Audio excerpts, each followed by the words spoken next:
Bismillahirrahmanirrahim. Assalamualaikum warahmatullahi taala wabarakatuh. Nama saya Roy Razlan bin Rabiul. Saya sebagai wakil daripada kumpulan pejuang imtiaz. Dalam video ini, kami akan membincangkan dan mengupas tentang isu semasa maupun asas-asas ibadah haji. Sebelum itu, kata pepatah, tak kenal maka tak cinta. Oleh itu, marilah kita berkenal dengan ahli kumpulan pejuang imtiaz.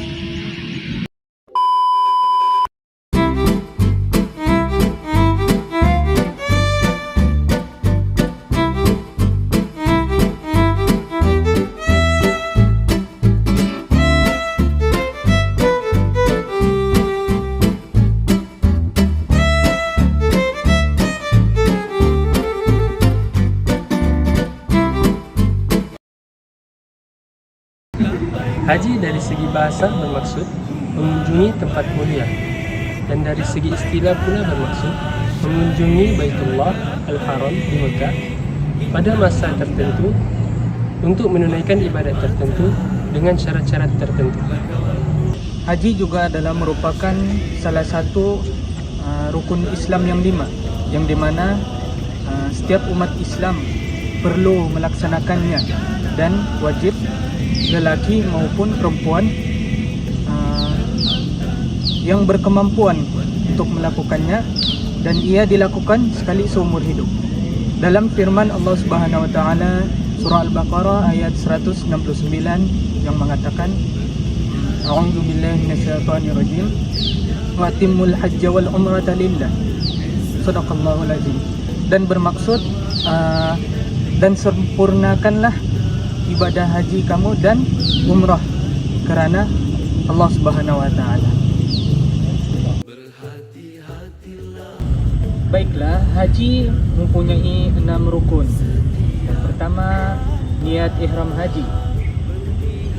Seterusnya yang kedua, wukuf di Arafah, dan yang ketiga, tawaf di Ka'bah, dan yang keempat, sa'i di antara bukit Safa dan Marwah, dan yang kelima, bercukur ataupun bergunting rambut, dan yang terakhir yang keenam, tertib pada kebanyakan rukun.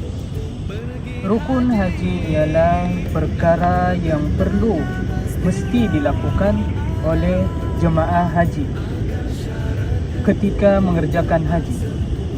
Jika tidak ditunaikan, haji seseorang itu tidak sah dan tidak sempurna.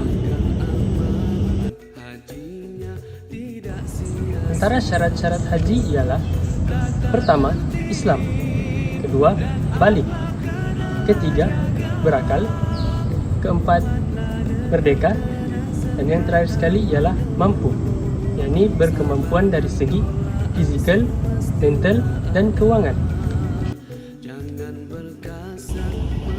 Ibadah haji merupakan salah satu daripada rukun Islam, seperti mana di dalam hadis berikut.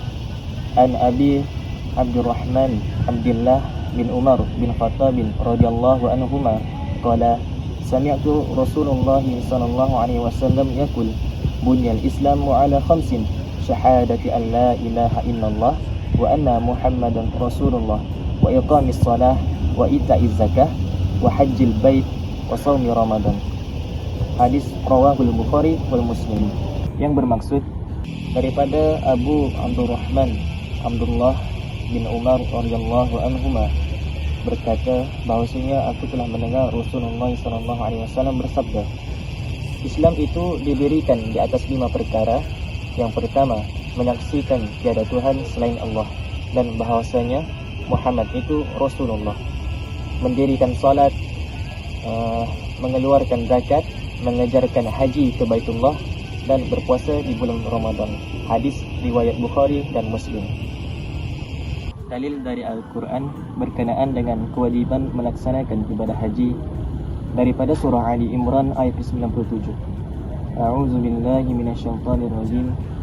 Walillahi 'alan nasi hajjul baiti man istata'a ilaihi sabila wa man kafara fa innallaha ghaniyyun 'anil 'alamin. Shadaqallahul azim. Yang bermaksud mengajarkan ibadah haji adalah kewajiban bagi manusia terhadap Allah, iaitu bagi sesiapa yang mampu mengadakan perjalanan ke Baitullah. Barang siapa yang mengingkari yakni ibadah haji tersebut, maka sesungguhnya Allah Maha Kaya tidak memerlukan sesuatu apapun dari alam semesta ini. Adakah Anda tahu apakah hukum mengerjakan ibadah haji dan umrah bagi seorang Muslim? Ibadah haji ialah salah satu daripada rukun Islam yang kelima yang wajib dilaksanakan setiap mukallaf. Setiap Muslim mestilah menanam di dalam hati serta berazam untuk mengerjakan ibadah haji. Hal ini jelas seperti mana firman Allah Subhanahu wa taala di dalam surah Al-Imran, iaitu A'udzubillahi minasyaitonirrajim. Walillahi 'alan nasi hajjul baiti man istata'a ilaihi sabila. Yang bermaksud, dan Allah mewajibkan manusia mengerjakan ibadah haji dengan mengunjungi Baitullah, iaitu sesiapa yang mampu sampai kepadanya. Dalam surah Al-Imran ayat 97, mampu telah disebut sebagai salah satu syarat wajib haji. Namun, ulama berbeza pandangan dalam mentafsirkannya.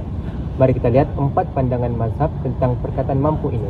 Pertama, mazhab Syafi'i menafsirkan bahawa mampu termasuk mempunyai kenderaan perjalanan balik, mempunyai wang perbelanjaan yang mencukupi, kesihatan tubuh badan, perjalanan yang aman dan nafkah yang mencukupi untuk keluarga yang ditinggalkan.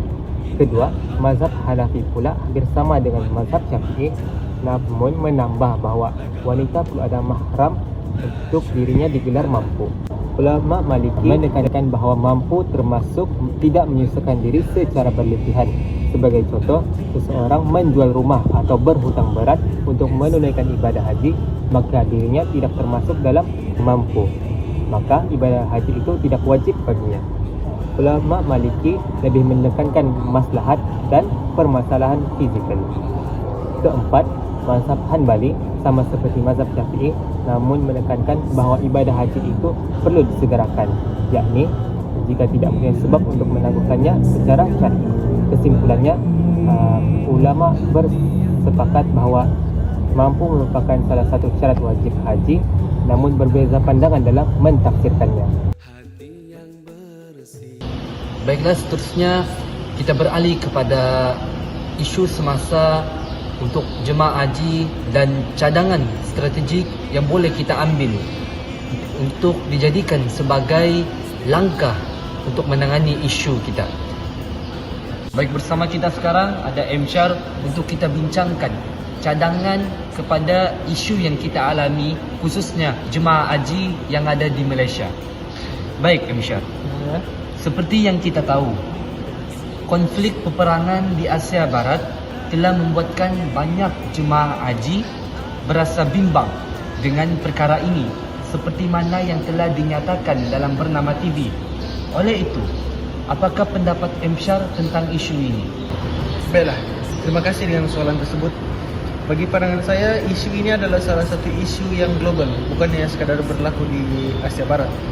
Malahan dia mampu berlaku di Asia, negara-negara ASEAN, malahan negara kita sendiri. Jadi kita berbalik kepada syarat haji ini adalah salah satu adalah aman perjalanan. Jadi sekiranya seseorang itu ingin melakukan ibadah haji tetapi boleh memberikan ancaman kepada nyawa mereka, maka diberikan kelonggaran kepada mereka untuk tidak wajib menunaikan ibadah haji ini. Baik, terima kasih kepada pendapat M-Syar tadi. Pendapat yang begitu bernas, singkat dan padat. Baiklah, isu semasa yang seterusnya ialah kenapa atau mengapa ada orang yang sanggup menolak tawaran haji. Apa pendapat M-Syar sendiri tentang isu ini? Baiklah, terima kasih dengan soalan tersebut. Untuk pengetahuan Roy sendiri, isu ini adalah isu yang sangat diperbahaskan sendiri oleh mutawif haji, umrah. Dan punca utama jemaah haji yang menolak pergi ke menunaikan haji ini adalah salah satu punca utama, yaitu faktor keuangan. Seperti yang Roy sendiri tahu, kita hidup di zaman modern, zaman digital, di mana semua kos hidup memang sangat melonjak naik. Jadi di sini, dan untuk pengetahuan Roy sendiri, penukaran mata uang ketidakstabilan mata uang ringgit Malaysia sendiri yang menyebabkan peningkatan dari segi package, dari segi tiket penerbangan. Ya betul, terima kasih. Dan faktor keuangan dari mereka sendiri. Maka di sini saya boleh simpulkan yang sebenarnya mereka tidak mampu lagi untuk menunaikan ibadah haji sendiri. Baik, itu saja daripada kami. Terima kasih kepada M-Syar kerana sudi meluangkan masa sebentar untuk memberikan pandangan tentang isu yang hangat diperkatakan. Rasanya tiada apa yang sudah dibincangkan. Ya betul. Itu saja daripada kami. Sekian, terima kasih.